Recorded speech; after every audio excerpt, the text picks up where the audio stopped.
ꯂꯩ ꯃꯤꯌꯥꯝꯅ ꯁꯄꯣꯔꯠ ꯇꯧꯕꯤꯗꯨꯅ ꯉꯁꯤ ꯐꯥꯎꯕꯗ ꯆꯍꯤ 5 ꯍꯦꯜꯂꯕ ꯐꯥꯎꯕ ꯃꯥꯏ ꯄꯥꯛꯇꯨꯅ ꯁꯤꯔꯤꯌꯦꯜ 2,000 ꯁꯨꯖꯤꯜꯂꯛꯀꯗꯧꯔꯤ ꯃꯁꯤ ꯐꯥꯎꯕꯗ ꯁꯄꯣꯔꯠ ꯇꯧꯕꯤꯔꯤꯕꯁꯤꯃꯨ ꯍꯥꯏꯅꯤꯡꯉꯥꯏ ꯂꯩꯇꯅ ꯊꯥꯒꯠꯆꯔꯤ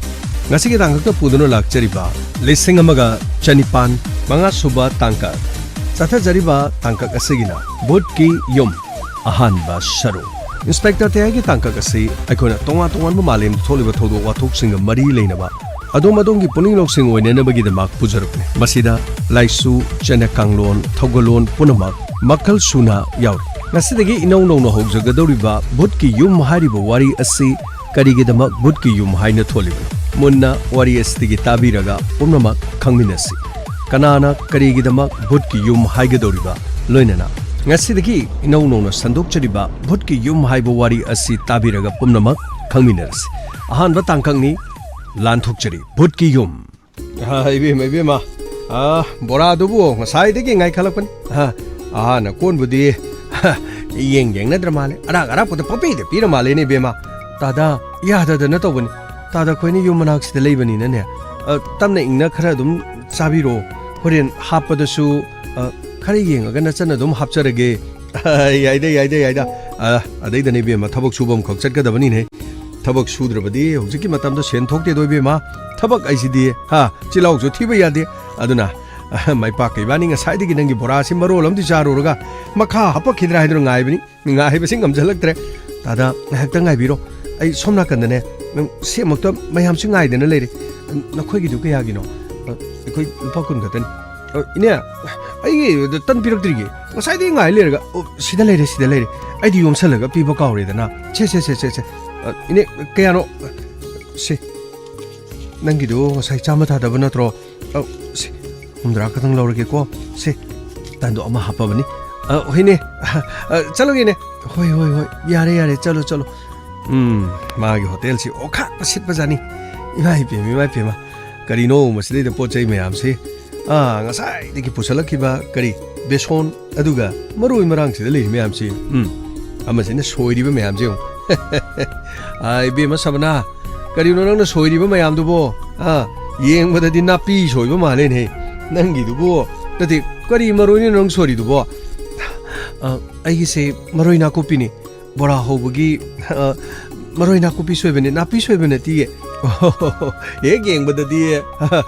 나삐 소유 만በ기 와니다 미경네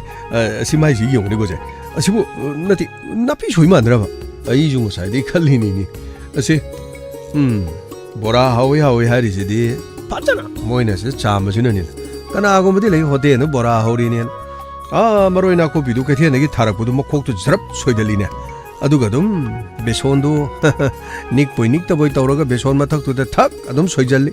madegidi morok sungcham chamdana thang sori sungcham chamdabanga mayadu kyap morok to makha to khaidoi adu matung de dige dora sat to salli thaudu hanagi musong mobudu khara pothore aduga naungna heriba thaudu mathakta ngarang nahangi bora howi musong mobudu jar hijalline madagidi thaudu yarakpa amuba mayamduna pam thau haredana as amuba makum mayam maningdum phamdaraga samaina mu khangdi ma thangko tawi madagidi mai je brok tharani mai brok tharami thaudu yawba protein sakadaba khokadaba phaba mayamdu digedore mai du sakman gidan sau thama madagi thaugi mahau punamaktu mai de loi mai khuola pai thokre mai sak thoroga kedore lehori bu kharadu bora du mai du pungcha saraga chau as madagidi bora du manung mundre do mapani mola phajara pungka karab jani madu tap laga sanari bani do karino ta da adu boy khoisida tawburane tawde ibe ma santi oi gi dina onthong na masida masak phajana tawgra boni da ibe ma gi di taru tarali haige tawbune wari loidringe da kada idi gunu be mana hek phujala khibadu da tada idi pakhalure ekhoina tawjari se chaba thakpa amata yadra jala gana sum khanjari ba ibe kariso ibe mana tawri badudi hainari bani da santi gi masa nanba santina sen thum paijadrabasu mana tawbudi hawi haidan hainarbi imai pema pakora ga sina hawri bu karino ne sum chawine numidang waram no pakora pangi ja is hawai mangan khara thok hapchale tilau du sat sai chalaga chamas birchan do thak yandab thengbu thengde hekta nakan gi lengjum sar hekta kindagi madagi pudrut ima ipema is lupa tara piba matum achau basi ani sa sangradi numidang yum dane ai nupi khanari bonida adeida chainjang thongmuji santi de khara tamucho hairubu ima ipema chainjang dusu yaradi santi goi da hapon hairemni ne bema tada koi sedo wangangboda break khara phadabani magi haininge dana dong haibidu tawri ni ne tawribani bema wari di phaniam sare bema khoibo ado ꯑꯩꯈꯣꯏꯗꯤ ꯑꯁꯣꯝꯗ ꯊꯤꯀꯥꯒꯤ ꯊꯕꯛ ꯆꯠꯀꯗꯕꯅꯤ ꯇꯧꯔꯤꯁꯦ ꯒꯣꯖꯦ ꯀꯃꯥꯏꯅ ꯇꯧꯁꯦ ꯍꯥꯏꯕꯅꯣ ꯁꯤꯗ ꯃꯤꯋꯥ ꯇꯥꯗꯧ ꯃꯥꯜꯂꯦ ꯁꯤ ꯐꯅꯌꯥꯝꯗꯤ ꯀꯨꯏꯔꯦ ꯑꯩꯈꯣꯏꯅ ꯉꯥꯏꯔꯛꯏꯁꯦ ꯅꯪꯒꯤꯗꯨꯕꯨ ꯁꯨꯡꯂꯣꯏ ꯂꯣꯏꯗ꯭ꯔꯤꯕ꯭ꯔꯥꯅꯦ ꯂꯣꯏꯗꯣꯔꯦ ꯊꯥꯗꯕ ꯍꯧꯔꯦ ꯊꯥꯎꯗꯣ ꯌꯥꯝ ꯁꯥꯅ ꯊꯥꯗꯔꯗꯤꯅꯦ ꯕꯣꯔꯥꯗꯣ ꯄꯨꯡꯀꯥ ꯀꯥꯏꯅ ꯇꯧꯕꯅꯤ ꯃꯥꯒꯤ ꯊꯥꯗꯕꯒꯤ ꯃꯇꯝ ꯑꯃ ꯂꯩꯌꯦ ꯈꯤꯇꯪ ꯊꯥꯎꯗꯨꯅ ꯃꯨꯜꯂꯛꯄ ꯃꯇꯝ ꯃꯩꯗꯨ ꯕꯣꯔꯣꯡ ꯊꯥꯗꯕ ꯁꯨꯃꯥꯏꯅ ꯕꯣꯔꯥ ꯇꯥꯎꯕ ꯉꯥ ꯇꯥꯎꯕ ꯍꯥꯏꯕꯁꯤꯗꯕꯨ ꯊꯥꯎꯗꯨ ꯁꯥꯍꯜꯂꯒ ꯉꯥꯗꯨ ꯊꯥꯗꯒꯗꯕꯅꯤ ꯍꯥꯏꯖꯔꯤꯕ ꯊꯥꯎꯗ ꯇꯥꯎꯕ ꯄꯨꯝꯅꯃꯛꯁꯤ ꯃꯩꯈꯨ ꯋꯥ ꯀꯥꯔꯒ ꯊꯥꯎꯗꯨꯅ ꯀꯥ ꯍꯦꯟꯅ ꯁꯥꯔꯀꯥꯟꯗ ꯊꯥꯗꯔꯗꯤ ꯉꯧꯔꯤꯕ ꯄꯣꯠ ꯑꯗꯨꯒꯤ ꯃꯊꯛ ꯊꯪꯕ ꯁꯔꯨꯛꯇꯨꯅ ꯀꯥꯔꯒ ꯃꯅꯨꯡꯗꯨꯅ ꯃꯨꯟꯗꯕꯒꯤ ꯊꯕꯛꯁꯤ ꯌꯥꯝꯅ ꯇꯧꯏ ꯍꯥꯏꯖꯔꯤꯕ ꯄꯀꯧꯔꯥ ꯍꯥꯎꯏ ꯍꯥꯏꯔꯤꯕꯗꯨꯁꯨ ꯄꯀꯧꯔꯥꯗꯨꯁꯨ ꯇꯩꯗꯅꯦ ꯑꯩꯈꯣꯏꯅ ꯑꯣꯜꯂꯒ ꯇꯧꯖꯔꯤꯁꯦ ꯊꯥꯎꯗꯨ ꯃꯨꯜꯍꯟꯕ ꯊꯥꯎꯗꯤ ꯁꯥꯍꯟꯗꯕ ꯊꯥꯎꯕꯨ ꯃꯨꯟꯈ꯭ꯔꯕꯗꯤ ꯑꯗꯨꯝ ꯇꯞꯅ ꯄꯣꯠ ꯆꯩꯁꯨ ꯂꯣꯏꯅ ꯃꯨꯜꯂꯦ ꯃꯅꯨꯡꯁꯨ ꯂꯣꯏꯅ ꯃꯨꯜꯂꯦ ꯍꯥꯏꯖꯔꯤꯕ ꯃꯥꯅꯤ 이벤ꯕꯒꯤ 시다니네 하우드나 타박 살람다이시다 나치 호이나 아데데 싹 퐁퐁퐁 사버도 피자번 낭동수 나테 마사 납조보 마꼭 빠트보 매암도 호너링에다네 이벤마 타박 수더버디 야데도 티카기 타박세 한덕티 코이 레카이시 까나리 티카다 아라마 락다나바 아스 온통노 까나라바자니 그노타다 ngasaine lakpada phamobudubu karimta pizza drizala toijibo sade kaino sibo goi tada khoi leisibu karimta pizza drabo taisibo pizza khrabani makhoi de pigadabado amamuk lak tampam khangdadana ne ngak tanga helage na ngahelabani tada waro bibe ade kari no nanauna ita se belendri bora khara kaso hapchara gese belendri soijara gese yarani bungo belendri bora ga tawron madugi matam du sungna natreko as asomda tikada du ngangam bra khangdri ngaktane horendi thabak suba hograga dini chaba thakba bo heda phangde as masigi tika jidi ba bra maini he masidi thabak kimini ma haji thabak su sel pige na thamoi sengujin aikhoina mo haji thabak suge sel ju piu matam chana piu amata sel shot pigano sin 시엔 가지 하는 애드반스 차차차차차 비자니 이베마 너코이저 호텔지 팜드너네 시데이더 시엔 방법이디 강드레고 시데이더 와나가 방도르디 고이게 시데이더 바 티가기 다복시 야오르디 이보 켈렌 낭주 야오부디 야리 포리다 시데이더 낭이누 비네 다복시도 오르가 낭나 솜도 야오르디 스타다 아무토 하이부 하이너비기로 강드린 좀 다복 수부지 삿바 어도마니 야오 키드러버니네 다복수 헤이다바 하이다리 다복가 히다복이디 까리수 칼루누네 ꯑꯩꯈꯣꯏꯅ ꯑꯗꯨꯝ ꯇꯥꯛꯄꯤ ꯇꯝꯕꯤꯔꯒ ꯌꯥꯕ ꯉꯥꯛꯇꯅꯤꯅꯦ ꯊꯕꯛꯁꯤꯗꯤ ꯑꯩꯈꯣꯏꯁꯨ ꯍꯩꯔꯝꯕ ꯅꯠꯇꯦꯅꯦ ꯁꯤꯁꯦ ꯁꯤꯕꯤꯅ ꯂꯣꯏ ꯁꯨꯕ ꯉꯥꯛꯇꯅꯤꯗ ꯑꯩꯈꯣꯏꯗꯤ ꯈꯔ ꯁꯨꯝ ꯀꯩꯅꯣ ꯇꯧꯕ ꯌꯥꯎꯕꯒꯤ ꯋꯥꯅꯤ ꯑꯗꯒꯤꯗꯤ ꯃꯣꯏꯅ ꯆꯟꯗꯕ ꯌꯥꯗꯦꯅ ꯆꯦꯛꯀꯤ ꯀꯔꯤꯒꯤ ꯊꯕꯛ ꯅꯨꯡ ꯇꯧꯔꯗꯤ ꯁꯤꯃꯦꯟ ꯄꯤꯔꯅꯤ ꯅꯨꯡ ꯄꯤꯔꯅꯤ ꯏꯁꯤꯡ ꯂꯣꯏ ꯄꯤꯔꯅꯤ ꯇꯛ ꯇꯧꯕ ꯋꯥꯅꯤ ꯁꯤ ꯍꯧꯖꯤꯛ ꯍꯩꯇꯕ ꯂꯩꯇꯦꯁꯦ ꯑꯩꯈꯣꯏꯅ ꯀꯔꯤꯃꯇꯁꯦ ꯑꯁ ꯒꯥꯔꯤ ꯊꯧꯔꯦꯗꯅ ꯂꯥꯛꯑꯦꯗꯅ ꯁꯤꯗ ꯊꯣꯛꯄꯅꯤꯗꯣ ꯑꯩ ꯉꯁꯤꯗꯤ ꯃꯤꯋꯥ ꯇꯥꯗꯣꯔꯦꯗꯅ ꯇꯧꯔꯤꯁꯤꯗꯤ ꯀꯔꯝꯍꯥꯏꯅ ꯇꯧꯔꯤꯁꯤ ꯇꯥꯗ 시리다 보라 싸는 레링에 팅메 앙도리로 강대 뭐 라이터 그이노 따고젠가 따면 바그디 보라 앙당 싸네서 그렇게 손라 락도 이거 많이 되잖아 아소음나는 제시비도나 타복도 손은 눈꽃밖에 못 샀거든 봐 어디 포세도 로이나 타르마가 따도디 시나거든니 따도디 시리다 좀 그이노 아다 뜬아이 레디시 가우토자로 따도 보이고 살 와로 비비야데 보라세 kitang sabajo horuraba mapungju kitang phaba watpa deida swai gi borasi su yam hawi sida sargisu borasi kitang puraksira haidana sum khanjaramani ade kitang thengdokre waru bibe ade sa dadani ni ngasana jo haijagre aingonda sar ko bigano ai sar ko bane ai kaimdo pamjadi ko thabak tang phaji sumnane inau adu dar kaurlore ai gi min samu ko samu na dong ko birusune 나나 까리부터 와로바이 게임터 레이저 호이호이나 아도 와로비베데 보라실로실로실레 아도 야르가디 마호 엄땅주 땅비라가 에이 따도 코이 꽁네나 라가 이목스 보라 살레르디네 아다 타복 소리 미징도는 로이 와로우너니 따다 Sida laser warabi be ade sir. Aina ne ngasaina piraga yadum thadorokpudi yarabani. Ado poche yam tangna so sai je poche ji leibani na koina khunggang jiga mi thok thok tobaga ne. Tago jenoi gi horen aina pirasu yai. Adaida mi gi horen yolongdra di satkrane na aina thengan bani hai tare. Sir warabi be ade borasu aina hapjarabani. Si mukta mahau amte yengbiu. Tago jen sida laser tu ai cheredane ai kharsu yomjarage. Fare fare kaisu kaiba leitris. Araiba hobusingdo khara sodum pisan biro. Adale horiba mayam thabuk sumi ne ju khara chaba kona gadra. Tada kari kari logi sigate. Ibungo yarni yarn bora simta ihana hana muto pai biuba. Fare fare ai pai jarage. Siya. Tadi hikai bora chide. Udong haureda. Ibungo maroi na kupini tutu sida sabanana panchana sideda khudeng achouba sidane toti sing jar se kapsalaga mana sami ben aduga mana zap zap zap soidaru kodo songi jina mani ni mapa go pomina ba sabana si mani hoide sumle aduga songi sina moigi mamani kelen masu thabak suba yaujage na su haibiyo na su yaina thabak suba gidi ai thong launa dum hang donu le ibo simuta sasambish tada yani yam haure tada 자수 잘해 숨이 떠오셔 아니 mayam 좀 가야 되는 거니나 제시비 타고방강도 마디 타복도 야더라 아니 손에 타복는 ям 시나리 맞담 레이트는 떠올래 그래도 뭐라서 아다 자로시라 숨이 떠오셔 아치들이 뭐 커버라 박수를 좀 밀었다 하보 하더래 아치 부르가 살았지 다다 아다 잠이 오셔 아이 밍치 kari haibno su khangjadre do teima haina kokjogadoi ra ise ainadi hannaga do ti mandre yani da koina hallida inauni ise kaur su yaida kaisu kaiba leite da ise borase kaya tarage puna yamde da aina pijari dudi lupa yankai ani khakdi ma pa sama khakdagi ni se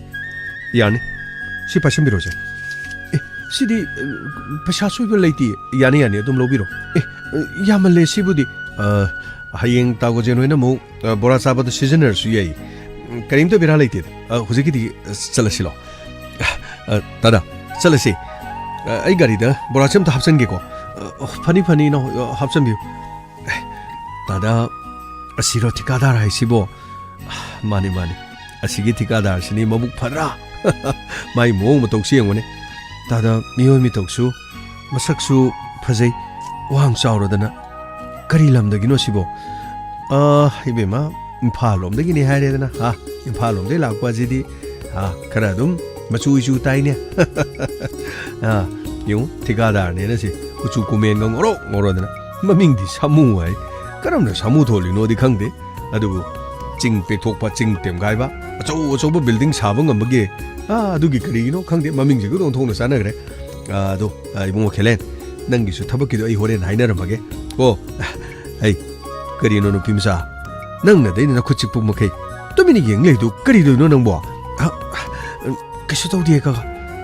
sum mayam wari sana bu do yeng ambani hey koi chalu ki ge tata khara to biro ade nang ai le rabani khitang to sem biro lai bungo lai 사우드부 그닝가가 시들라가 보라사르가 떠리시 우리드나 마ям가 마나다보니고 마세 다다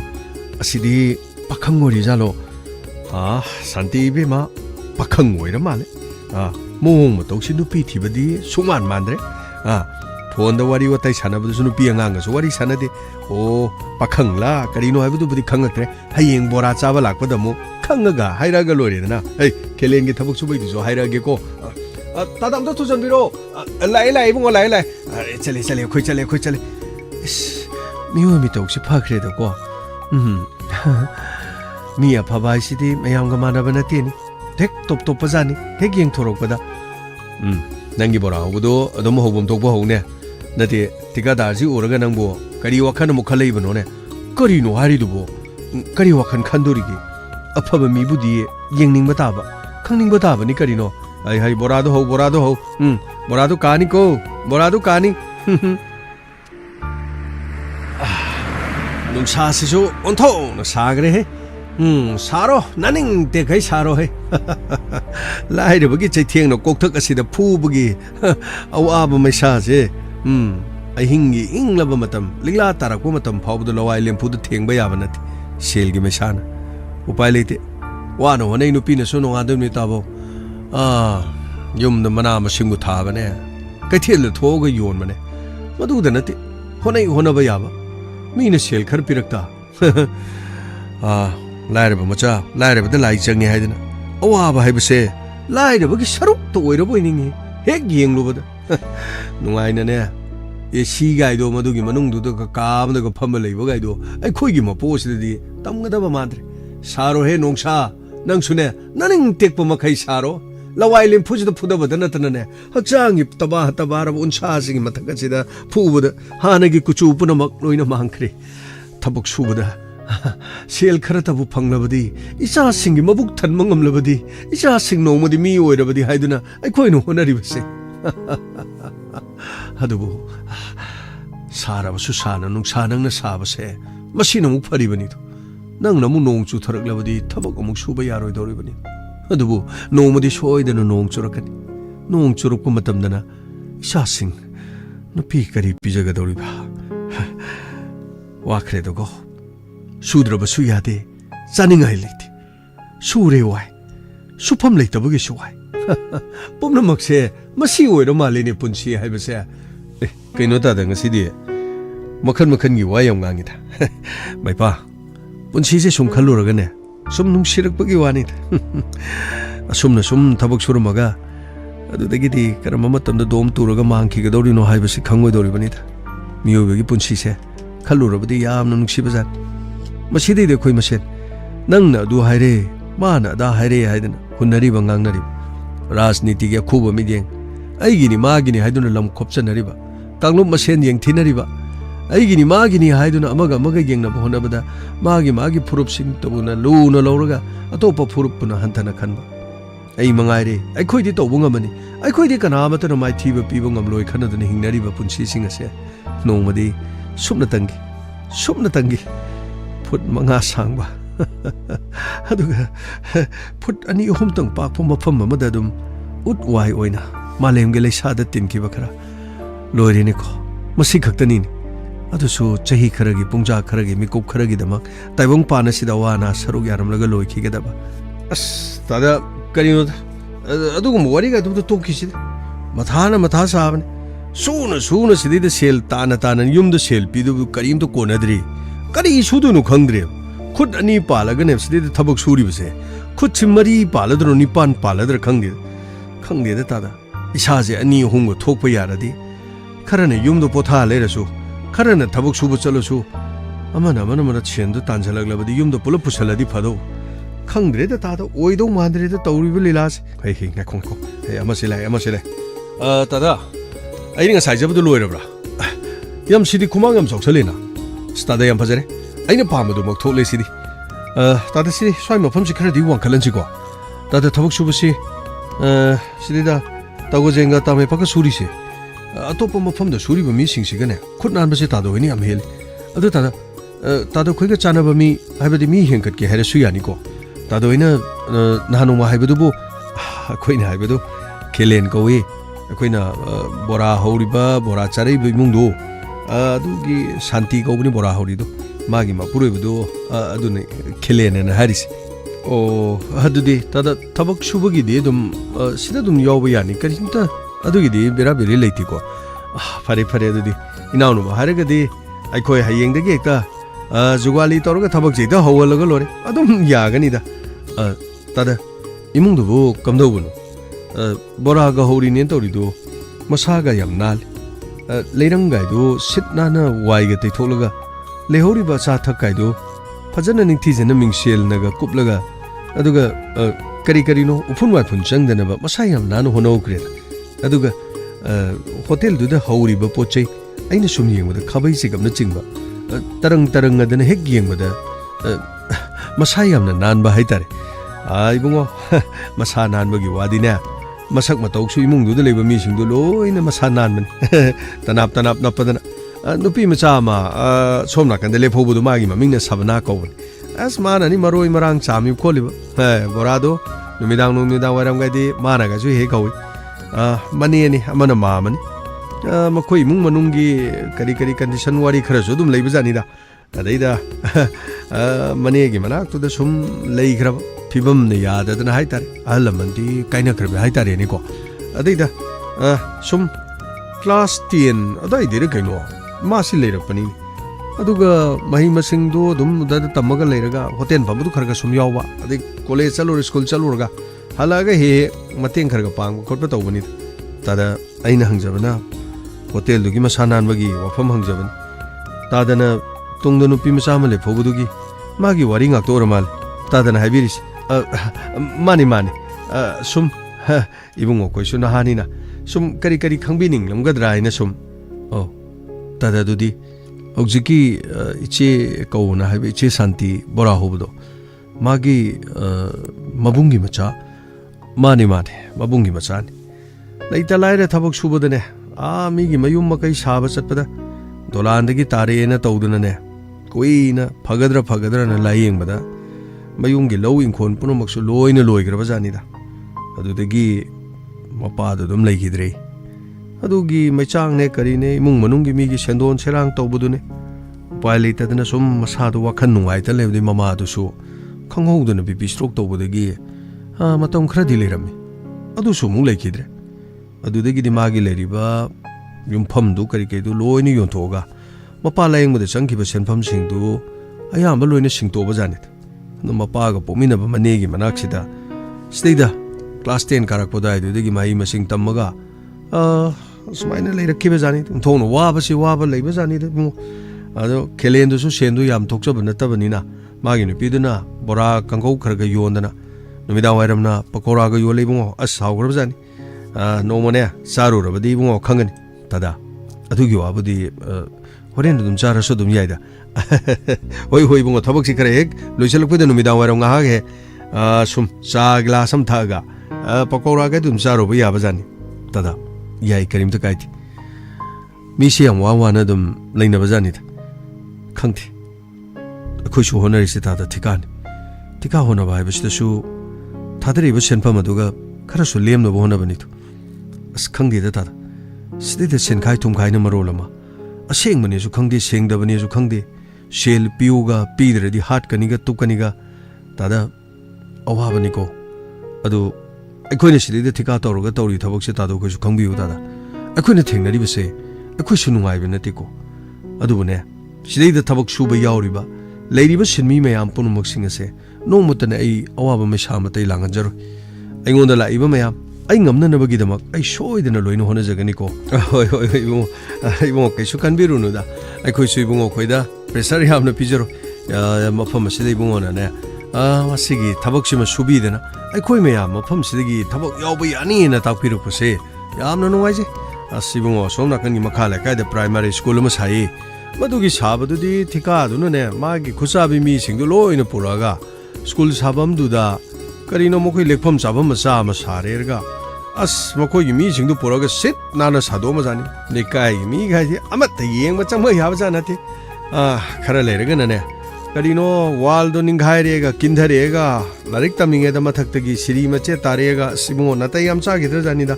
ꯏꯁꯤꯡ ꯆꯥꯝꯕꯣꯏ ꯆꯥꯝꯗꯕꯣꯏ ꯃꯊꯣꯡ ꯃꯔꯝ ꯈꯪꯗꯅ ꯇꯥꯗ ꯑꯩꯈꯣꯏꯒꯤꯁꯨ ꯁꯤꯗ ꯂꯩꯔꯤꯕꯁꯤ ꯅꯨꯡꯂꯩꯉꯣꯏ ꯑꯌꯥꯝꯕ ꯏꯁꯤꯡ ꯊꯣꯏꯅ ꯆꯥꯝꯗꯕꯅꯤ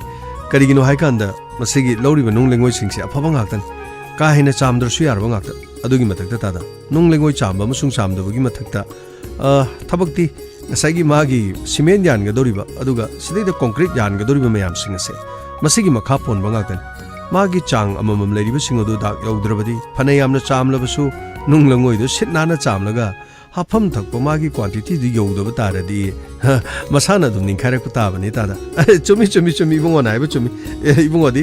ꯊꯕꯛꯁꯨ ꯃꯨꯟꯅ ꯑꯗꯨꯝ ꯂꯣꯏꯅ ꯈꯪꯉꯤ ꯍꯥꯏꯔꯤꯕ ꯏꯕꯨꯡꯉꯣ ꯑꯁ ꯑꯗꯨꯕꯨ ꯏꯕꯨꯡꯉꯣ ꯁꯤꯗ ꯁꯥꯔꯛꯂꯤꯕꯁꯤ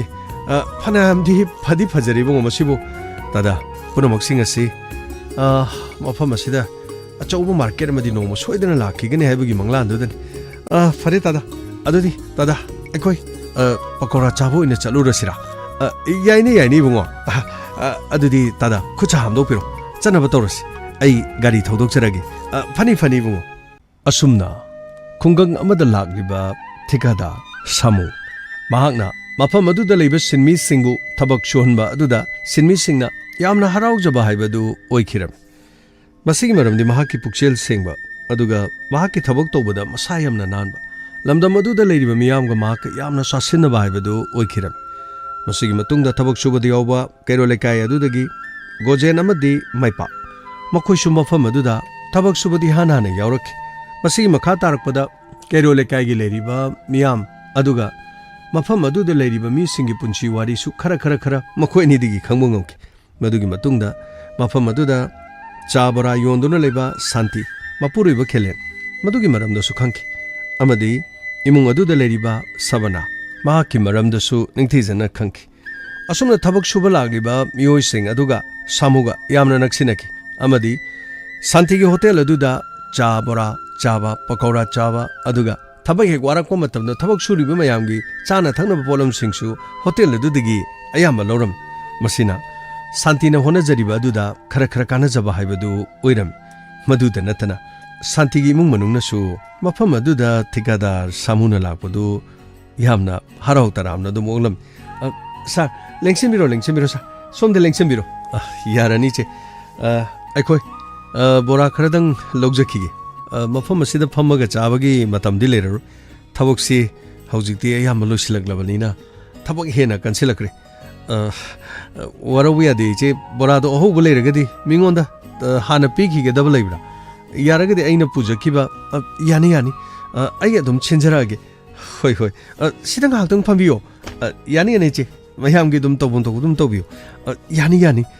sidang mukta phambiyo se hoi ibungodi mafam asida lakpadagi ekoi saisi yamna kanale aduga khangde de ibungo ekoi saide chatnariba mo matoksiga nakhoigi mamangda ibu ikai sorok matai sida khoina bora yolini gan tawrise chamo tawrisiga imungo khoina hangoiram gadra sukhali adugane hek pija pithakpada aikhoina ne ikai sabasu hek phauja ba haiba tare che aduguma karimta leiti lamai basidi mina khaiba gi wan tubu thabak tine adum sugodamni nongadam yam nungajari isi khoina ne sida khoigi sabam thapwa mama pachan thabi beje yam nungai atopa mafam swaida di chana thangna bese karimta leite hajariba hoi bungo ne ai kari rang thong doino haima mi lei ma le tais yani sangsambiro sonde da changbiro yani sida leire se sidagi ne belendri si khara lok thol ase aduga tu ase soibum je khara khaidom aduga alu se si khara pusalo singari leire belendri si horen morome pada hap kebra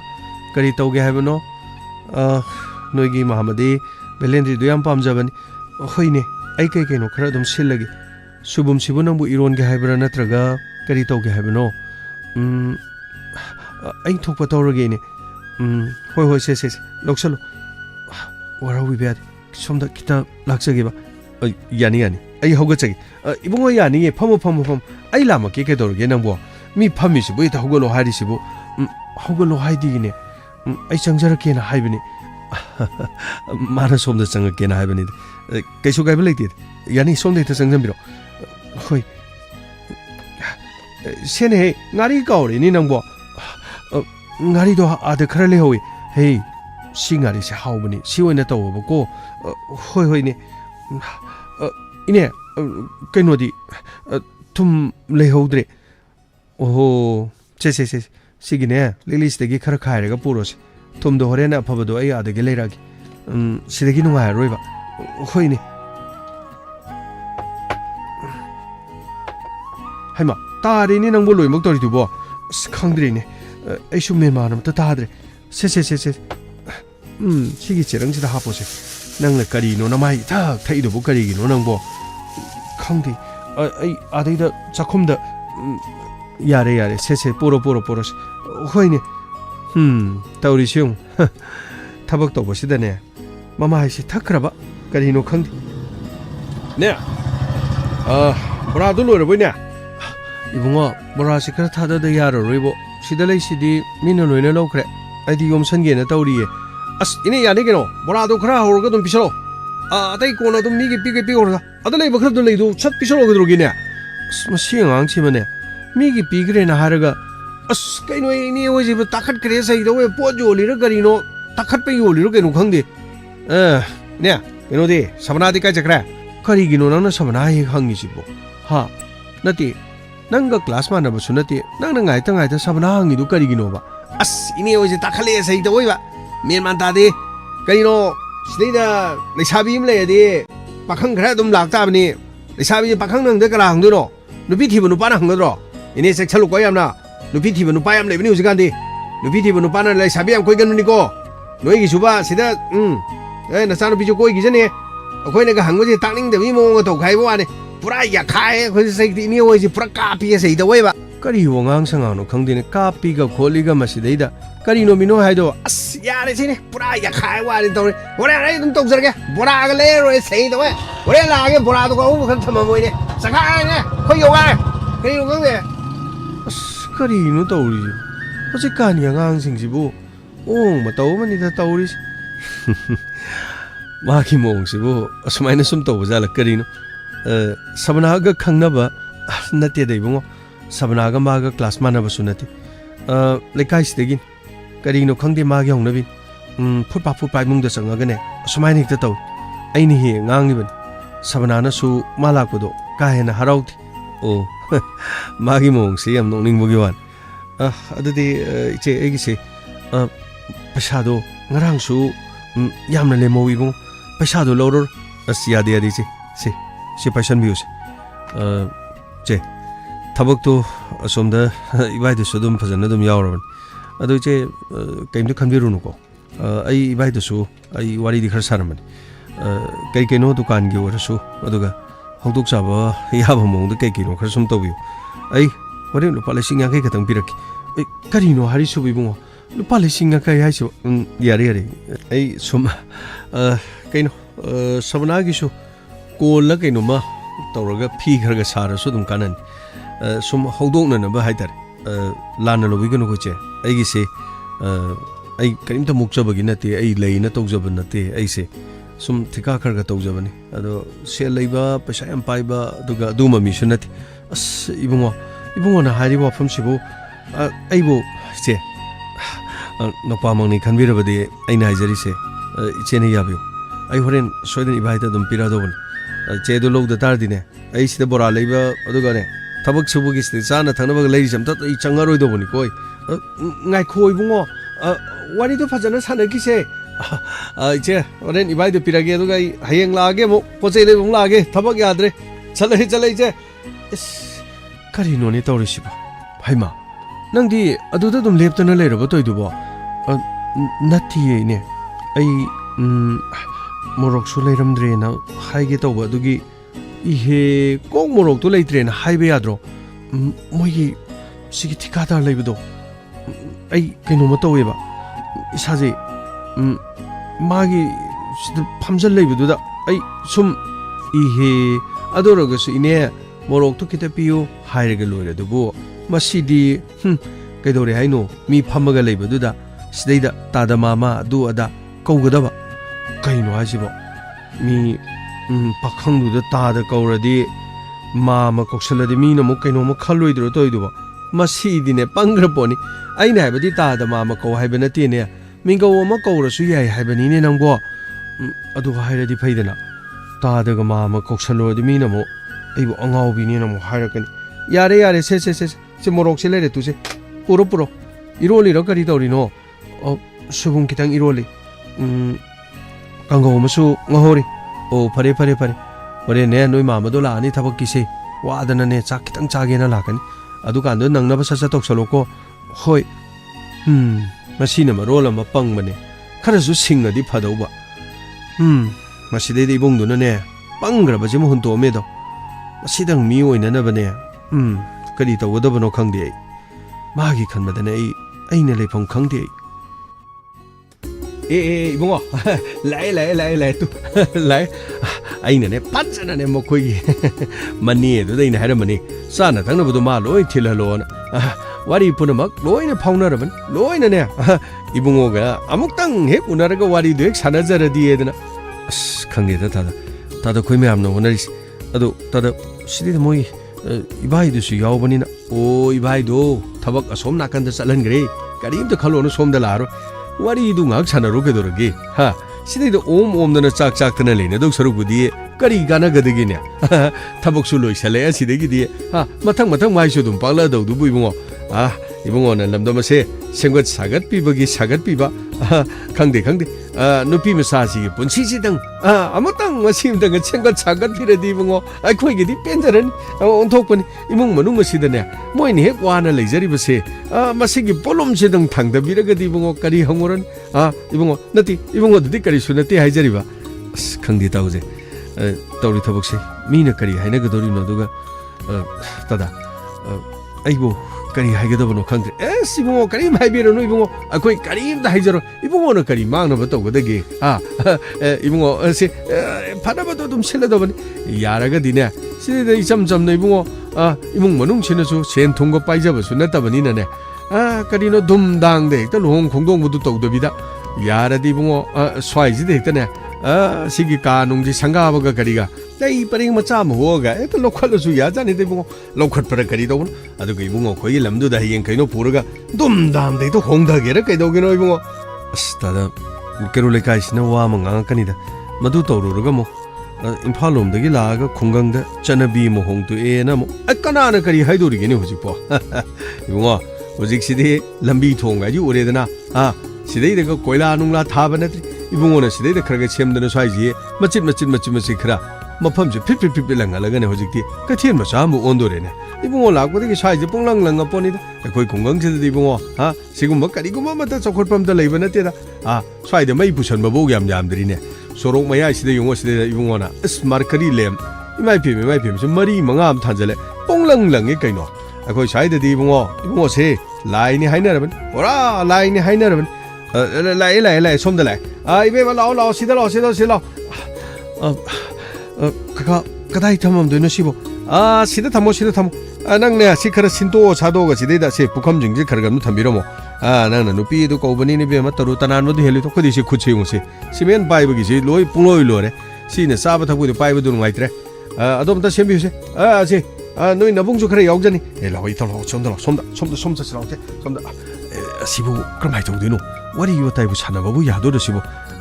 야자니 까리 이노네 마이 누빠니 까이노네 마이 누빠 이지니 라오체 손들 라오체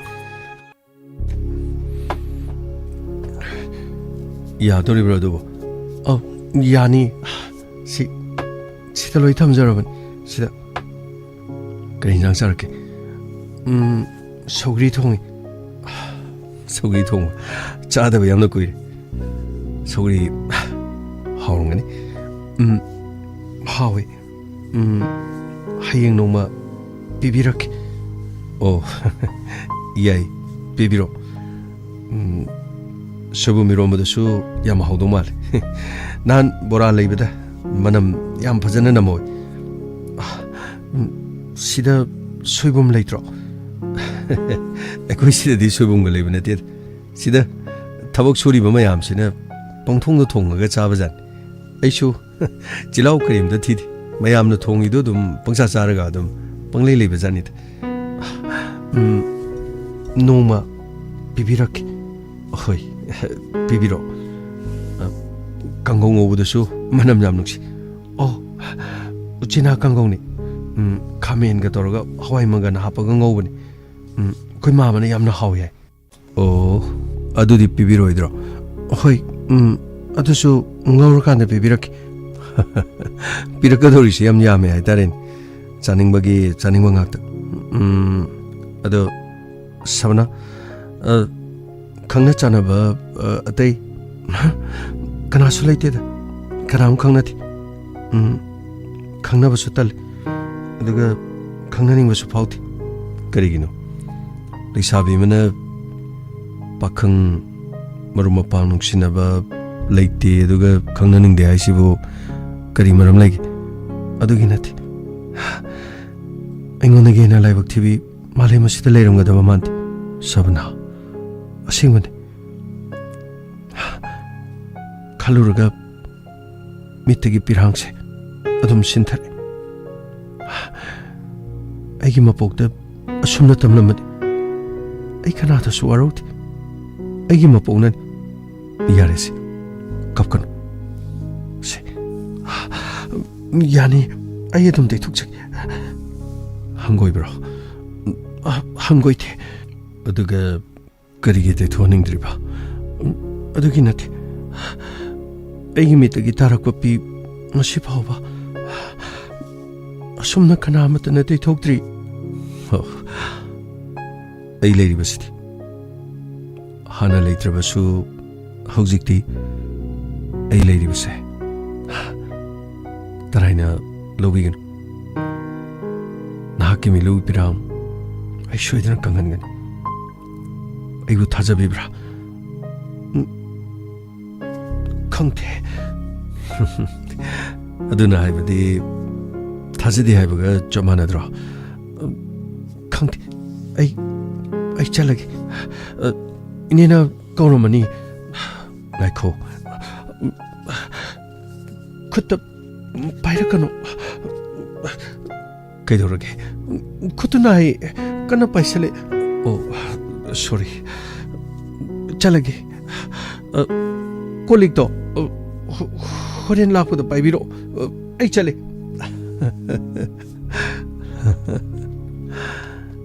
ꯀꯌꯥꯗ ꯆꯝꯖꯈ꯭ꯔꯕ ꯈꯨꯡꯒꯪꯒꯤ ꯄꯨꯟꯁꯤ ꯑꯩꯕꯨ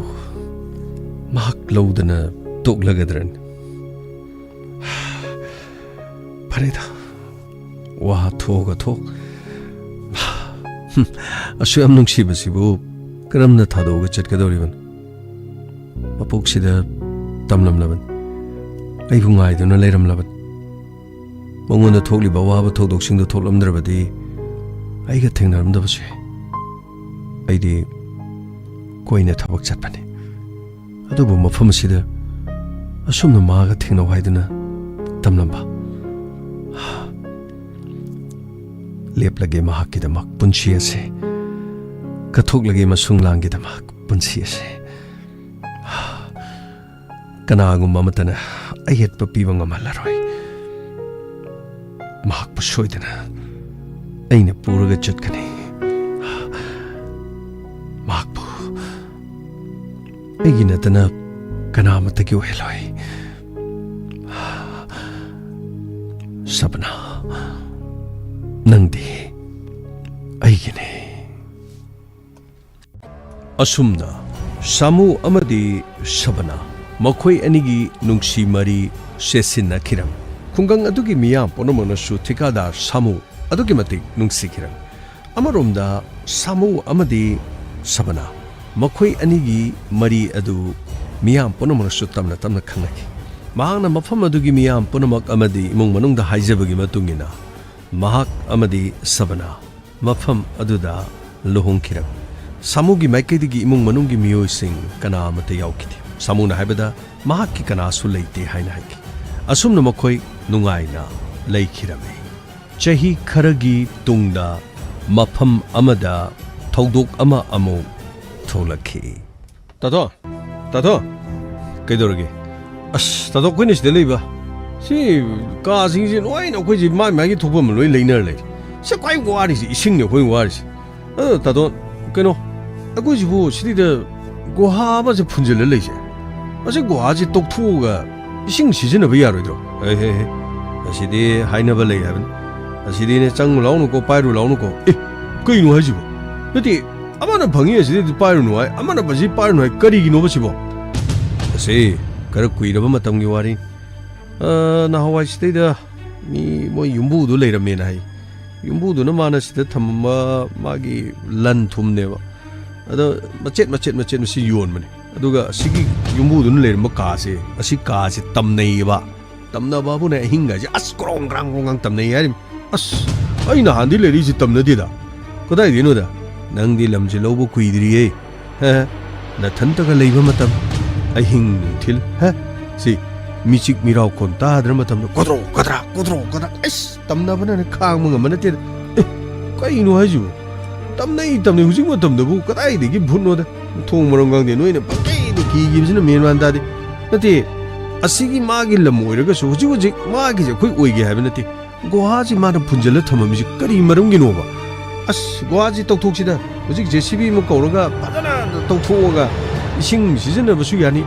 कोई लेरी मफम से नुंदी नुंगाइबु से highway नि पोचे योन सिटपा लोइनमक तौ क्वाइ वारि सिंग ओइरे अस सिंग गाइदो असे गोवादगी मथोंग चाबोंग दे अस सिदे लेरी बे युम बिल्डिंग मयाम से सिदगी चेंदरक बे सिंग मयाम दोन गोवा से तुंगबदा हयेंग ने कैकेनो हिदालांग थापचलगने अदुम सिजनबो यानी नते फिजु फिजाम दो ओरेजु स्वाइगी गाड़ी दे चामनो बुजु कान नि गेदुरगे असे सिजन सेबा कदाइदगी नोने नंग न सि मो हौदोरेजु आइदि तलिगो से भूत की युम मी खुद मंगना हाइनरिबन अस कदाइ दो भूत की युम हुजि मतम जिबो कदाइ दे भूत नोमी नंग थाजद्रि भूत आइजे नंग फाजना ने आमतंग उरदि खंगदमनि नंग कना उरगे बता तो कना उरगे बा नंग जु निंब्रो नंग जु निंब्रो बा सिदने भूत की युम हाइनरि सि खंब्रा अस तातोना मारू लमा भूत की युन पगाइ दजलि पकी दे गिने पगाइ जलो को तातो पगाइ जलो को 아이디네 부쩍 그림도 기대하진 아이네 부총기 기대 아이 기대부터 오누네 시기 뭐 펌시드가 레비시디 누비제 뭐 삼제 아 여기 하리 부리지 아도그네 뭐 삼제 뿡파 파라그네 아 시기 까만웅지도 부정거디 강아브라 아스 그라 아이디노데 따또는 하리드네 해는 기분 여기다 거리노 하리지 뭐 아이 시기 까 호부시드가네 남밋 내가 서마이 두르고시 영저룬 마미 춤 저보 마미 ঙ창 ঙ우두네 저 야! 따로가 지는 보 바이토르건 아싸 아고이다 돈지나 봐 아이 슈다 타저데세 아이 슈다 타저데 야지니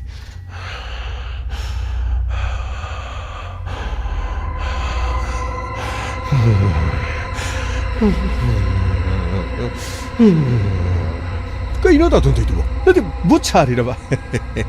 스마인 따위에 하이와니다 아이슈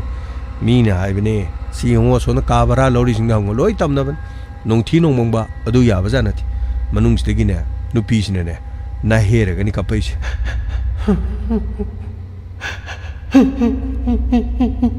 खंगब्रा नंग फजना तारखिनि मोनेयों नंग लेबो कुइद्रि नंग ने लौरिसिदे मताइगि वानि बुंगो स्वाइसिदि याम तमना गरजानि नोंथी नोंमंबा याबा जानाति बुंगो खंगब्रा एकता तमना दौगे ngai लेरिबनि खंदे से तमना गेसो तमनारसुन मोइगिने असिगी हेक मपा सुमांग दे लेरिबो गोहासे आई हयेंग जेसीबी थौजलगे अदुगा फाजना सेंगदोलगे इसिंग फजना ने सीजनसि मयाम सीजन अब तलगने सीजन अद्रसु तो आई गाड़ी चामना बोरसु अदुगने सिगी मनिंग द सिलेरिबो पोचै खर लेरिबो सिंगजे इसिंग माइसिंग खरगा चाइरगने नति मना मसिंग गेगा लावहनजेबो पोचै जे फनजेबा इबुंगो नंगिदो मना मसिंग गेगा लावददना नंगना थारिबो कोबी सिंगदो भूत मकोक ओइनो लोइ पालादि कमाइ तौनि अस कदाइ देगिनोदा कोबीदबो भूत मकोक हाइदबो नुंदांग कोबीदो नंगना थकना लेनगेना चलोरकांदा मी मकोक ओंथोगा नंग तौरादि कमाइ तौनि अस ओतोबनि तादो अखोइ ताथोनजिदिबा अस यारे से ताथोन तोसे सिवाजे तोसे आइने हायेंने आदा जेसीबीदो पोरागने फजना तोखथोगे अदुगने इसिंग चाबदि हायेंग लुरा कांदा हा मयाम याओगे दिलो हेरकनिको आइदि सेन खाइरखिनि आहान बगी दे सेन खाइरो अदुगने आई सोइदना मकिने आई जेसीबी पोरोगो कोम थोकथोकनि अदुगा इसिंगदि लुरा कांदा मयाम चागे हाइरदि सेल खाइदबदि यारोको तादा सेल खाइदबदि यारो हाइसिनि ओ फरे नंगना थोकपने एक तौरो आइदि इसिंग बो पाइदोक तल्ली हे भूत मही ओइरमदनने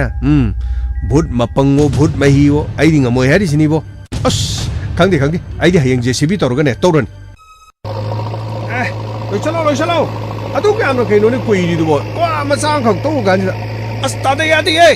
से करिनो भूत के थोए दो हाइनबदु सोमर खांदे लेबाक छु कोथोइ गेजु लोइदे असाइदे कोटबने गुहाजे याम लु माले तादा यादि अस लोइसलुने सच थिंगलगा पुंगदु यामादि पैसा याम लौगे हाइनि नि बो करिनो खांदे तोइदुबो कोले करिनो खांदे तो बाइदनि भूत की मफम जिदबु जेसीबी ꯂꯣꯏ ꯐꯥꯖꯟꯕꯤꯗꯅ ꯚꯨꯠꯅꯕ ꯍꯩ ꯉꯥꯏꯈꯣ ꯀꯩꯗꯧꯔꯦ ꯗꯥꯗꯥ ꯍꯩ ꯅꯪ ꯑꯁꯤ ꯂꯩꯕꯥꯛ ꯀꯣꯊꯣꯔꯤꯁꯦ ꯃꯤ ꯁꯔꯨ ꯌꯥꯎꯕ꯭ꯔꯥ ꯀꯩꯅꯣꯝ ꯇꯧꯏꯅꯦ ꯑꯩ ꯇꯥꯇꯥ ꯑꯁꯤ ꯃꯤ ꯁꯔꯨ ꯌꯥꯎꯋꯦ ꯁꯤꯗꯤ ꯀꯃꯥꯏꯅ ꯇꯧꯅꯤ ꯍꯩ ꯀꯩꯅꯣ ꯁꯤꯗꯤ ꯑꯁ ꯃꯤ ꯁꯔꯨ ꯍꯩ ꯇꯥꯇꯣꯟ ꯇꯥꯇꯣꯟ ꯇꯥꯇꯣꯟ ꯍꯩ ꯀꯩꯗꯧꯔꯦ ꯇꯥꯇꯣꯟ ꯑꯁꯤꯗ ꯒꯨꯍꯥ ꯇꯧꯕꯗꯨꯗꯅꯦ ꯁꯤ ꯃꯌꯥꯝ ꯂꯩꯕꯥꯛꯇꯣ ꯀꯣꯊꯣꯛꯀꯥꯟꯗꯨꯗ ꯃꯤꯒꯤ ꯁꯔꯨ ꯌꯥꯎꯔꯛꯑꯦ ꯃꯤ ꯁꯔꯨ ꯑꯁ ꯑꯩꯅ ꯍꯥꯏꯔꯦ ꯚꯨꯠꯀꯤ ꯌꯨꯝꯅꯦꯅ ꯇꯝꯅꯕꯅꯦꯅ ꯍꯥꯏꯔꯦ ꯅꯪꯅ ꯀꯩꯗꯧꯕꯩ ꯀꯣꯠꯂꯨꯔꯤꯅꯣ ꯃꯤ ꯚꯨꯠ ꯑꯃꯨꯛ ꯀꯣꯠꯂꯨꯔ ꯃꯥꯜꯂꯦ ꯇꯧꯔꯤꯁꯦ ꯑꯁ ꯍꯣꯔꯦꯟꯗꯤ ꯚꯨꯠꯇꯨ ꯃꯄꯥꯟ ꯊꯣꯛꯂꯛꯑꯗꯤ ꯌꯥꯔꯣꯏ ꯅꯍꯥꯟꯒꯩ ꯚꯨꯠꯇꯨ ꯐꯨꯝꯖꯤꯜꯂ ꯃꯅꯨꯡꯗ ꯂꯩꯔꯤꯉꯩ ꯐꯕꯅꯤ ꯚꯨꯠꯇꯨ ꯅꯪꯅ ꯀꯣꯊꯣꯛꯑ ꯃꯄꯥꯟ ꯊꯝꯃꯗꯤ ꯍꯣꯔꯦꯟꯗꯩꯗꯤ ꯚꯨꯠꯇꯨ ꯀꯣꯏꯄꯥꯏ ꯐꯥꯔꯤ ꯀꯃꯥꯏꯅ ꯇꯧꯅꯤ ꯇꯧꯔꯤꯁꯤꯗꯤ ꯑꯁ ꯇꯥꯗ ꯀꯃꯥꯏꯅ ꯇꯧꯔꯤꯁꯤꯗꯤ ꯁꯤꯗꯤ ꯀꯃꯥꯏꯅ ꯇꯧꯅꯤ ꯇꯧꯔꯤꯁꯤꯗꯤ ꯑꯩꯗꯤ ꯑꯁ ꯇꯥꯗ ꯁꯤꯗꯤ ꯀꯃꯥꯏꯅ ꯇꯧꯅꯤ ꯑꯩꯅ ꯍꯥꯏꯔꯦ ꯇꯧꯔꯨꯅꯨ ꯍꯥꯏꯔꯦ ꯅꯪꯅ ꯚꯨꯠꯇꯨ ꯀꯣꯊꯣꯛꯎꯔꯕꯅꯤ ꯁꯤꯗꯩꯗꯤ ꯚꯨꯠꯇꯨ ꯂꯣꯏꯅ ꯏꯔꯥꯡ ꯍꯧꯔꯛꯑꯅꯤꯗꯣ ꯑꯁ ꯌꯥꯔꯣꯏ ꯅꯪ ꯑꯩꯗꯤ ꯄꯨꯔꯥ ꯑꯩꯅ ꯉꯥꯡꯕꯁꯤ ꯂꯧꯗꯦꯅꯦ ꯑꯩꯈꯣꯏꯅ ꯁꯤꯗ ꯂꯩꯔꯛꯏꯁꯦ ꯐꯅ ꯀꯨꯏꯔꯕꯅꯤꯅꯦ ꯏꯕꯨꯡꯉꯣ ꯃꯤꯅ ꯉꯥꯡꯅꯔꯛꯏꯁꯤ ꯀꯔꯤꯅꯣꯗꯣ ꯈꯔ ꯈꯟꯒꯗꯕꯅꯤ ꯅꯪꯒꯤ ꯍꯧꯅꯕꯤꯕ ꯃꯁꯤꯗ ꯃꯤꯅ ꯉꯥꯡꯕ ꯂꯧꯗꯕꯒꯤ ꯍꯧꯅꯕꯤꯗꯨꯅꯦꯕ ꯅꯪ ꯇꯧꯔꯤꯁꯦ ꯇꯥꯊꯣꯛ ꯑꯩꯗꯤ ꯀꯃꯥꯏꯅ ꯇꯧꯅꯤ ꯑꯩꯗꯤ ꯈꯪꯁꯨ ꯈꯪꯗꯦ ꯁꯤꯗꯤ ꯀꯃꯥꯏꯅ ꯇꯧꯅꯤ ꯀꯩꯗꯧꯕꯩ ꯈꯪꯉꯣꯏꯗꯣꯏꯅꯣ ꯑꯩꯅ ꯅꯉꯣꯟꯗ ꯍꯥꯏꯔꯦ ꯇꯧꯔꯨꯅꯣꯅ ꯅꯪꯅ ꯍꯦꯛꯇ ꯌꯥꯗꯦ ꯃꯊꯣꯡ ꯃꯔꯝ ꯈꯪꯗꯦ ꯑꯁ ꯑꯗꯨꯗꯤ ꯄꯨꯂꯤꯁꯇ ꯄꯥꯎ ꯄꯤꯗ ꯌꯥꯔꯣꯏ ꯀꯃꯥꯏꯅ ꯇꯧꯅꯤ ꯁꯤꯗꯤ ꯚꯨꯠ ꯀꯣꯠꯂꯕꯅꯤꯅ ꯀꯃꯥꯏꯅ ꯇꯧꯗꯣꯏꯅꯣ ꯁꯤꯕꯣ ꯚꯨꯠꯀꯤ ꯌꯨꯝꯁꯤꯗ ꯋꯥꯔꯤ ꯑꯁꯤꯒꯤ ꯃꯈꯥ ꯍꯌꯦꯡ ꯑꯃꯨꯛ ꯇꯥꯕꯤꯔꯁꯤ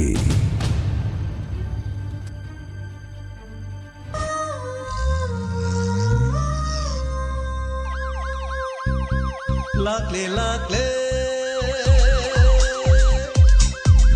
Inspector Tayay Lakle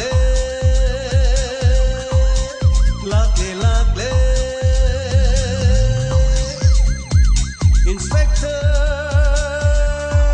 Tayay Uthanaba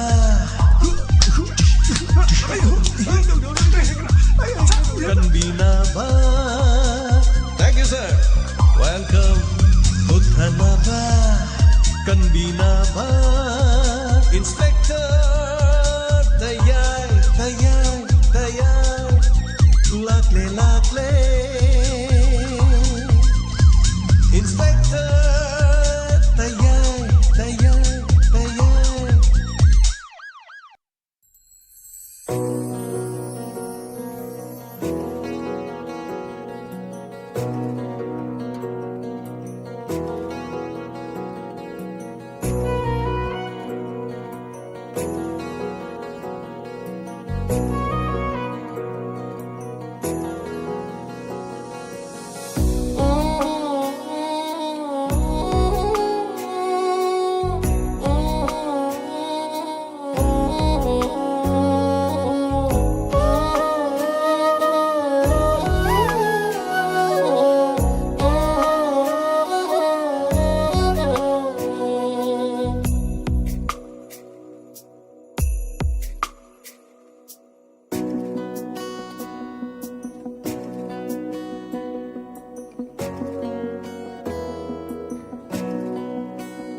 Hana thakachari ngasigi Inspector Tayay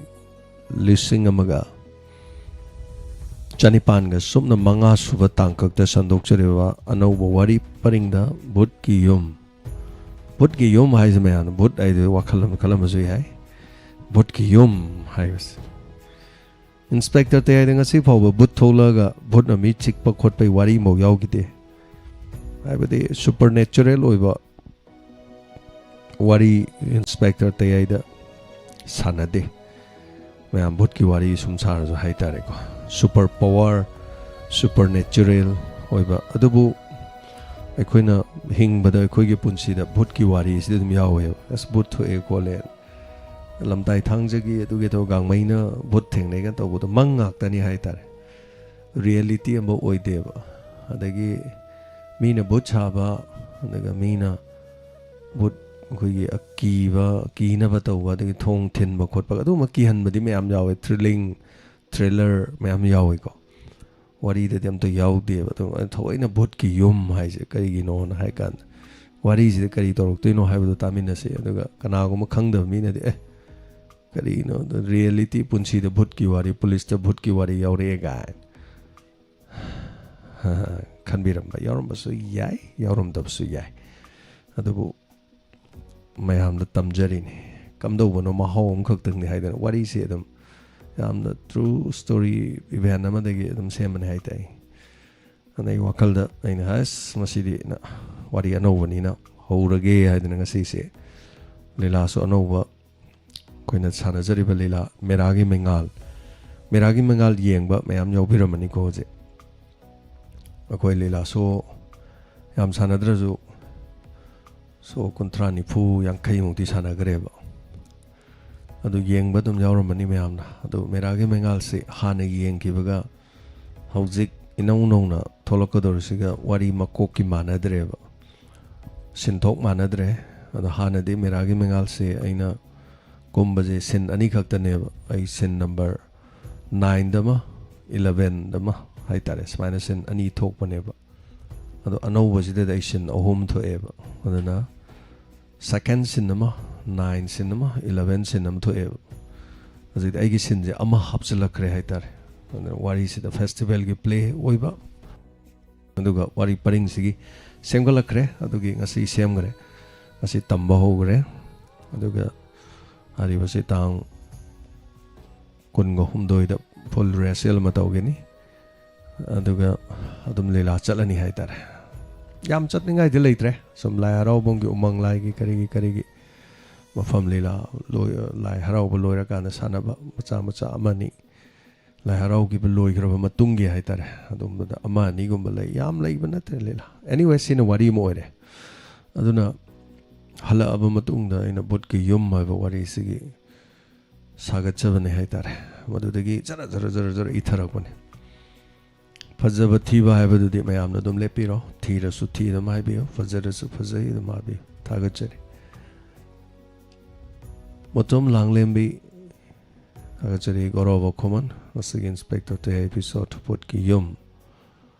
ꯁꯔꯨꯛ ꯅꯨꯡꯉꯥꯏꯖꯩꯅ ꯉꯁꯤꯒꯤ ꯋꯥꯔꯤꯁꯤ ꯋꯥꯔꯤ ꯈꯨꯍꯧꯑꯝꯅꯤ ꯋꯥꯔꯤ ꯈꯨꯍꯥꯏꯑꯝꯅꯤ ꯍꯥꯏꯇꯥꯔꯦ ꯉꯁꯤꯒꯤ ꯃꯃꯥꯡꯗ ꯑꯃꯨꯛꯇ ꯂꯤꯗ꯭ꯔꯤ ꯁꯤꯒꯤ ꯁ꯭ꯇꯥꯏꯜꯁꯦ ꯑꯗꯨꯅ ꯀꯔꯝꯅ ꯋꯥꯔꯤꯁꯤꯒꯤ ꯍꯧꯕ ꯑꯃꯗꯤ ꯀꯔꯝꯅ ꯂꯥꯛꯄꯅ ꯕꯨꯠꯀꯤ ꯌꯨꯝ ꯍꯦꯛ ꯍꯥꯏꯔꯦꯅ ꯕꯨꯠꯀꯤ ꯌꯨꯝꯗꯒꯤ ꯑꯗ ꯀꯣꯔꯣꯛ ꯇꯝꯅꯔꯒꯦ ꯇꯧꯍꯧꯕ ꯅꯠꯇꯕ ꯃꯌꯥꯝ ꯈꯜꯂꯝꯕ ꯌꯥꯏ ꯃꯥꯏꯁꯦ ꯕꯨꯠꯀꯤ ꯌꯨꯝ ꯍꯥꯏ ꯑꯗꯨꯗꯤ ꯕꯨꯠꯀꯤꯁꯦ ꯇꯝꯅꯕꯗꯩ ꯍꯧꯗꯣꯏꯔꯥ ꯀꯥꯏꯅ ꯈꯜꯂꯝꯒꯅꯦꯕ ꯈꯜꯍꯜꯂꯒ ꯈꯪꯗꯦ ꯂꯣꯡꯖꯝ ꯆꯅꯤꯡꯈꯥꯎꯕꯩ ꯊꯥꯒꯠꯆꯔꯤ ꯏꯃꯥ ꯃꯅꯤꯇꯣꯝꯕꯤ ꯑꯁꯦꯝ ꯊꯥꯒꯠꯆꯔꯤ ꯁꯣꯔꯣꯛꯈꯥꯏꯕꯝ ꯏꯕꯦꯝꯆꯥ ꯅꯤꯇꯨꯂꯥꯏ ꯁꯅꯥꯍꯟꯕꯤ ꯖꯖꯦꯟꯗ꯭ꯔ ꯀꯨꯃꯥꯔ ꯁꯨꯁꯤꯂꯥ ꯑꯣꯀ꯭ꯔꯝ ꯏꯟꯗꯨ ꯑꯣꯏꯅꯥꯝ ꯃꯣꯅꯥꯂꯤ ꯁꯕꯤꯔ ꯃꯥꯏꯕꯝ ꯑꯗꯨꯒ ꯃꯥꯕꯣꯛ ꯅꯥꯅꯤ ꯍꯥꯏꯕ ꯑꯣꯏꯔ ꯃꯥꯜꯂꯦ ꯊꯥꯒꯠꯆꯔꯤ ꯑꯗꯨꯒ ꯑꯣꯖꯥ ꯂꯥꯏꯁ꯭ꯔꯝ ꯔꯥꯙꯥ ꯊꯥꯒꯠꯆꯔꯤ ꯉꯁꯤ ꯕꯨꯠꯀꯤ ꯌꯨꯝ ꯇꯁꯦꯡꯅ ꯍꯪꯒꯣꯏꯕ ꯑꯃ ꯌꯥꯎꯏ ꯇꯥꯇꯣꯟ ꯃꯔꯣꯜ ꯑꯃ ꯄꯨꯔꯥ ꯑꯔꯣꯏꯕꯤꯅꯤ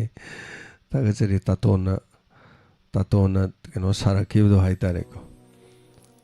ꯕꯨꯠ ꯑꯁꯦ ꯕꯨꯠꯁꯦ ꯂꯩꯅ ꯈꯟꯕꯤꯕ꯭ꯔꯥ ꯂꯩꯇꯦꯅ ꯈꯟꯕꯤꯕ꯭ꯔꯥ ꯍꯥꯏꯗꯣ ꯃꯌꯥꯝꯗ ꯍꯪꯉꯒꯗꯤꯀꯣ ꯕꯨꯠ ꯂꯩꯕ ꯑꯃꯁꯨꯡ ꯂꯩꯇꯕ ꯑꯗꯣꯝꯅ ꯑꯃꯝꯕꯗ ꯀꯤꯕ ꯂꯩꯔꯒꯗꯤ ꯕꯨꯠ ꯂꯩꯅ ꯈꯟꯕꯤꯕ꯭ꯔꯥ ꯀꯥꯏꯁ ꯋꯥꯔꯤꯗꯣ ꯑꯗꯣꯝꯅ ꯏꯁꯣꯔ ꯊꯥꯖꯔꯗꯤ ꯕꯨꯠ ꯂꯩꯐꯝ ꯊꯣꯛꯄ꯭ꯔꯥ ꯀꯥꯏꯅ ꯃꯌꯥꯝꯒꯤ ꯋꯥꯔꯤ ꯋꯥꯅꯤ ꯑꯩ ꯀꯩꯁꯨ ꯍꯥꯏꯖꯔꯣꯏ ꯃꯌꯥꯝꯒꯤꯗꯕꯨ ꯊꯥꯖꯕ ꯊꯥꯖꯗꯕꯀꯣ anyway thank you show ꯃꯆ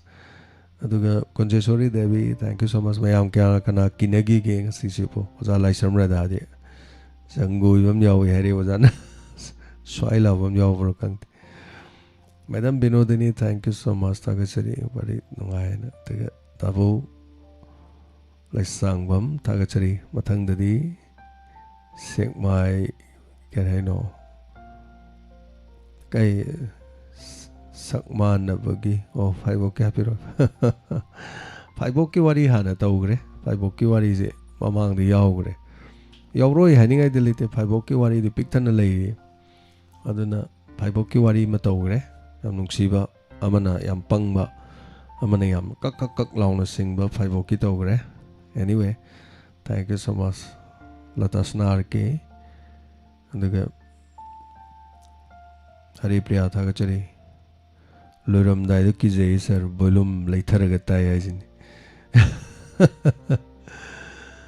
So I love the Ajungas I Butki Sarak, but the Ages Hanaring, I can know that. Kut the two Jungi Hatarisaje, to Kong Jizzer, South or Kwan, and a but to sight and the Sazara sight and the key, the microphone to the Ngang, the Inakong, the Tarin. What does it like Tagali, the Marima, Chumna leg and they have abnormal over then put like the Havia de and a madam cries and may mean a sutapide. A mumbazi hungoi the noko, a mumbazi the me patavali rambay, like patavali rambay. Kari Kari, I don't know, Kang Tagasari. So Matem Katang Swaila on Baywanit, the Waridi of Haying de Tara near Kari knows a haying de Kamaito non Lani, Musiba, Warima, Haitareko. And among the Sanariduga, Tung the Lai to Haitare. Thank you so much, Agasari, Zanta Kumar. Zanta Gidi means message, Dokimatic Yamanina. Ozazenta Toxo, Mozazenta Toxo, Mozazenta Toxo, Mozazenta Toxo, Mozazenta Toxo, Mam Pazarico. Ma'am, Irakugi Hatar. Thank you so much, Takachari and another. I'm noisy. Thank you. Ranjita Chungham, Takachari Makang Izari, Natapene Monali. Thank you so much, ma'am. You'll be with the lip Maite. Yamina Prem Kumar Irom, Wari Nico, the Wari si the Karila, couldn't have a worry to the Nedoma Kona, Nakadori Mayamdo, on Lakadori Mayamdo, the police key. Investigation the police na boot pabang am doira gangmay na boot to kam daw dori hai bana chingba mayam makhamagi tangkak singdagi khangmin na rasi Radhamani Guru mayam. Thank you so much Takachari mayam ichithabasu mayam yarongani goro chengkha kibani no ko ibemcha sorokaibam Takachari mayam cha yum lembam oda Hendi Laishram Takachari some pale the Kanauzu them Nuaite. I Kanauzi, Rabirani, Pabrazupate, Nuaite, Quigi. Sari tat by the name on the Tories. Sari tat by Isapangan, son by Taiko. On the Adungagi Pangan do Oitre, Krapangan Krasole, and then a stress labor, Sepangan Sole, and the anxiety, stress, Samasadum labor, I Sungayate. Adana Makol Ahoba, Dongdang, Taba, Ketpa, Kotpa, and the Gidis, Tauba, Makol, Angan, Tavan White. And then Yum the Nakanda electric Kakpa, Wire, Kakpa, Gang, Bakotpa, the janitor Makonam, Hoba Kotpa. Nuaite hater. And the source Jennings among one Bam Nuaite. Thank you so much, Takachari, some days Sabum Aingbi, Yawiri Bas, the Quigi Kaka Samarendra, Takachari, Kamala Angom, Sovachandra Angom, Hemolata, Santibla, Sumita Toksom, Punama Takachari Chitaba, Kotpaya or Sumayam, Piganico. Duna Sigidi Say Krambe, say Tazige, Kangre. Say Jo Mani, no but many same Godavani, Namdre. Say it is some wakal no I work at you, Duk Law, Tang some Tazaraki, Butsu Tarurum Ninoko, Butsu Tourum Ninaita, Madame Nandini, Eva Mayak, they say, Ning Tiraba, Ayukilik Lado in a Taminers, with all Tamjari.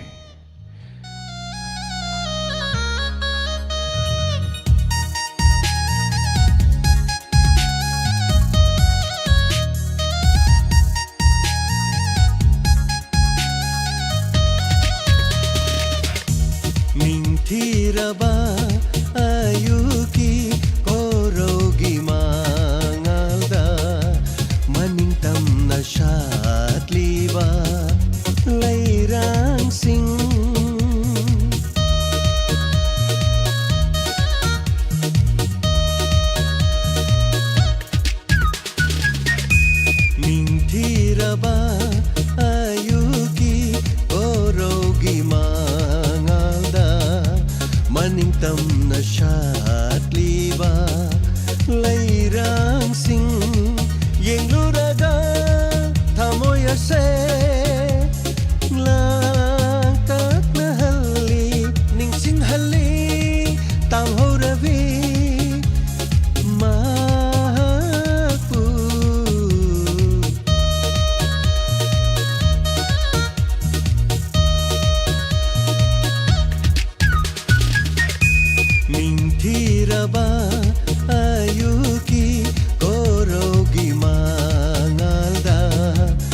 maning tam na siya at liba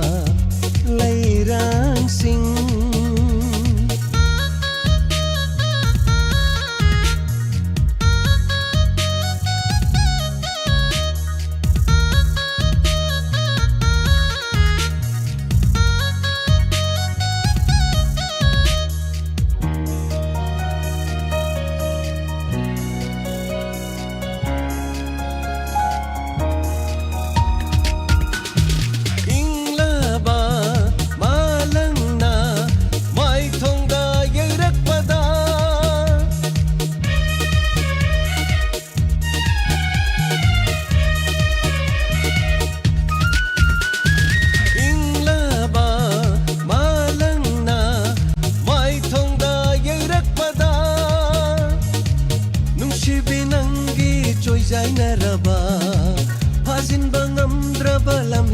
Shamlang na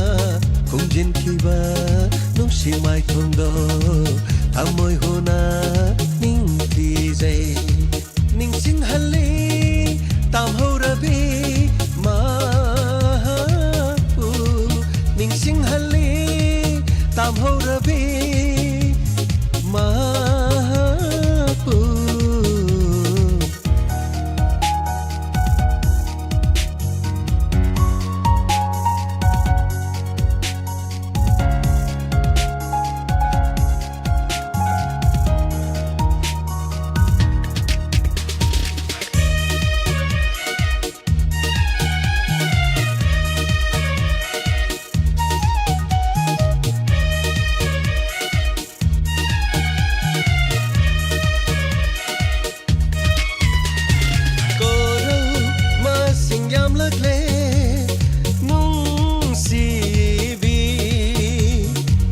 helaba aigi thamoy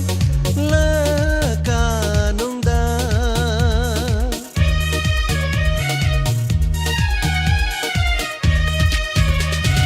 koro masingyam lakle nung sibi lam helaba aigi thamoy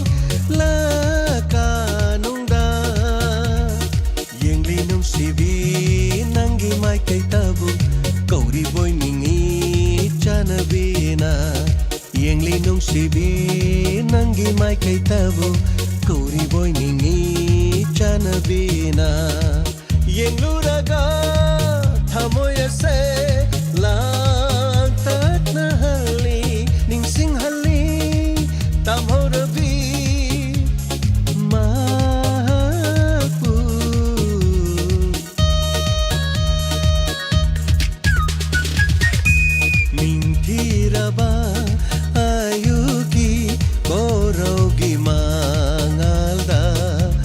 maning tam na siya at liba layrang sing yengluraga thamoy ase lang tat na hali ning sing hali tam ho rabi ma pu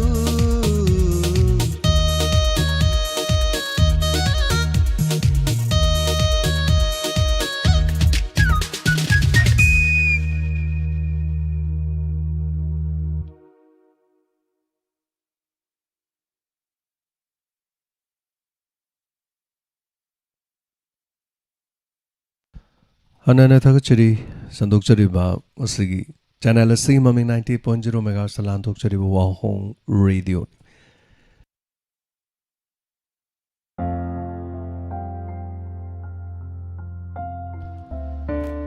ngasigi tangka kahan mani bot ki yom karigi damakta bot ki yom aina tholino bot se direct tholoko doira saru phalang thengnei do kanano karino karigino karam tawuno what is a suspense like that of minute chodum changi and then thank you so much me have wahang asina sumna hang laga haying what is sigi makha khang minerasi toromasi da tabiri ba puno makhana na thagachuri promoter ngasi di live yawi re nahan makhi di live yawo ude nukti gi live yawi ro maga live yaw khidabada puning da wajaba phawi kari tawkhra bajano ꯀꯔꯤꯒꯨꯝꯕ ꯃꯇꯝꯗ ꯍꯦꯛ ꯈꯜꯂꯤ ꯑꯗꯨꯅ family ꯃꯦꯝꯕꯔꯁꯤꯡ ꯇꯥꯕꯤꯔꯤꯕ ꯌꯥꯎꯕꯤꯔꯤꯕ ꯃꯌꯥꯝꯅ support ꯇꯧꯕꯤꯗꯅ ꯑꯩꯈꯣꯏꯅ ꯍꯤꯡꯖꯔꯤꯕꯅꯤ ꯍꯥꯏꯕ ꯇꯥꯏ ꯋꯥꯔꯤ 2,000 ꯁꯨꯒꯗꯧꯔꯤꯕ ꯆꯍꯤ 5ꯒ ꯈꯔ ꯍꯦꯟꯅ ꯆꯪꯅ ꯉꯁꯤ ꯐꯥꯎꯕꯗ ꯃꯌꯥꯝꯒꯤ ꯊꯧꯒꯜ ꯇꯧꯖꯔꯛꯂꯤꯕ ꯏꯟꯁꯄꯦꯛꯇꯔ ꯆꯌꯥꯏꯒꯤ ꯄꯔꯤꯡꯕꯨ ꯅꯨꯡꯁꯤꯕꯤꯕ ꯄꯨꯝꯅꯃꯛꯄꯨ ꯍꯟꯅ ꯊꯥꯒꯠꯆꯔꯤ ꯉꯁꯤꯒꯤꯗꯃꯛꯇꯗꯤ ꯁꯟꯗꯣꯛꯆꯔꯤꯕ ꯊꯧꯔꯝꯁꯤ ꯂꯣꯏꯁꯤꯟꯖꯕꯒꯤ ꯑꯌꯥꯕꯗ ꯂꯧꯖꯔꯤ ꯗꯥꯏꯃꯟ ꯇꯤꯚꯤꯒꯤꯗꯤ ꯃꯈꯥ ꯇꯥꯅ ꯏꯪꯂꯤꯁ ꯃꯨꯚꯤ ꯃꯊꯪ ꯂꯥꯟꯊꯣꯛꯆꯈꯤꯒꯅꯤ ꯉꯁꯤ ꯇꯦꯛꯇ ꯀꯥꯏꯗꯅ ꯊꯦꯡꯅꯔꯤꯕꯁꯤꯒꯨꯝꯕ ꯍꯌꯦꯡꯁꯨ ꯇꯦꯛꯇ ꯀꯥꯏꯗꯅ ꯊꯦꯡꯅꯃꯤꯟꯅꯔꯁꯤ ꯑꯐꯕ ꯌꯥꯏꯐꯕ ꯑꯣꯏꯃꯤꯟꯅꯔꯁꯤ ꯃꯪꯗꯅ ꯅꯨꯡꯉꯥꯏꯅ ꯇꯨꯝꯕꯤꯌꯨ ꯏꯃꯥ ꯂꯩꯕꯥꯛꯅ ꯌꯥꯏꯐꯔꯦ ꯈꯨꯔꯨꯝꯖꯔꯤ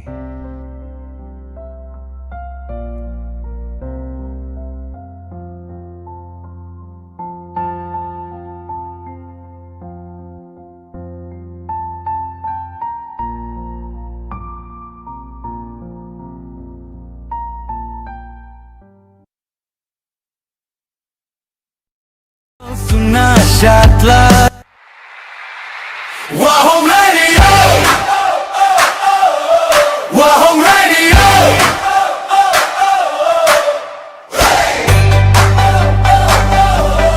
Wahong Radio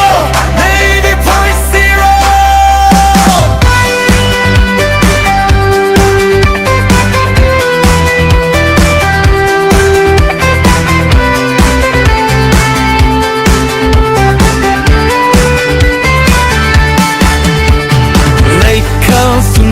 Syatlare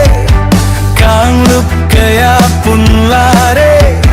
Etin pamoire punnamak